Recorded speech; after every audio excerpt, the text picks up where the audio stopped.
আসসালামু আলাইকুম। আমি চট্টগ্রাম নতুন ব্রিজ থেকে চাকতাই খাতুনগঞ্জ আসলে বলা যায় পাশে।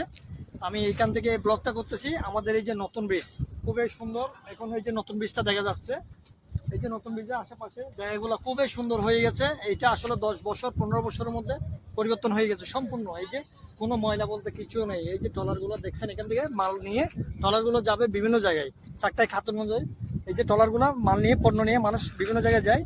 আর যত নদীতে যত মাছ আসে বিভিন্ন জায়গা থেকে, এই মাছগুলো নিয়ে এই ফিশারি ঘাটে ট্রলারগুলো এখানে আসে। সবাই এখানে মাছ ধরার জন্য যায়। এত সুন্দর পরিবেশ হয়ে গেছে, এত যোগাযোগ ব্যবস্থা এত ভালো হয়ে গেছে চট্টগ্রাম থেকে বিভিন্ন জায়গায় যাওয়ার জন্য।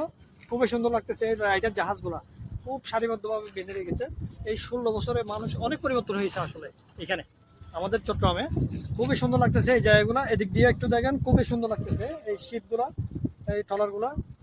আরো সুন্দর হবে, অনেক সংস্করণের কাজ বাকি আছে, আরো অনেক সংস্করণ হবে, খুবই সুন্দর হবে। চট্টগ্রাম খুবই রিভার ভিউ জায়গার মতো হয়ে যাচ্ছে। এটা সুন্দর, একদম বলা যায় এটা বিভিন্ন ইউরোপীয় কান্ট্রির মতো হয়ে যাবে বলতে গেলে। খুবই সুন্দর নতুন ব্রিজ, এখান থেকে খুবই সুন্দর লাগতেছে। সবাই ভালো থাকবেন। আর আমার ব্লগ যারা দেখেন একটু লাইক শেয়ার কমেন্ট করবেন। সবাইকে জানাই আমার ব্লগের পক্ষ থেকে অভিনন্দন এবং শুভেচ্ছা। আসসালামু আলাইকুম।